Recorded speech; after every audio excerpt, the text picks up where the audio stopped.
বিশ্ববিদ্যালয়ের শিক্ষা ও গবেষণা ইনস্টিটিউটের ছাত্র স্যার এ.এফ রহমান হল শাখা ছাত্রদলের সাহিত্য ও প্রকাশনা সম্পাদক শাহরিয়ার আলম শাম্যের নির্মম হত্যাকাণ্ডে উত্তাল রাজধানী। সেই ধ্বনি এবার পৌঁছে গেছে দক্ষিণের শহর পটুয়াখালীর দুমকিতেও।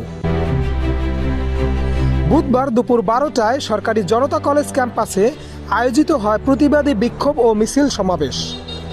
সাম্য হত্যার দ্রুত ও সুষ্ঠু বিচারের দাবিতে রাস্তায় নেমে আসে ছাত্রদল।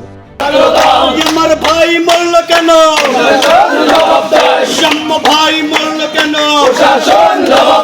বিক্ষোভে উপস্থিত ছিলেন দুমকি উপজেলা ছাত্রদলের সদস্য সচিব সুমন শরীফ, সরকারি জনতা কলেজ শাখা ছাত্রদলের সদস্য সচিব সাইফুল ইসলাম সাইদ, যুগ্ম আহ্বায়ক মোহাম্মদ সজীব সর্দার, মোহাম্মদ রিয়াজুল ইসলাম, সদস্য মোহাম্মদ শফিকুল ইসলাম ইমরান, মোহাম্মদ রামিম মৃধা, মোহাম্মদ আলামিন হোসেন, নাইম মৃধা, ইসা শরীফ ও অন্যান্য নেতাকর্মীরা।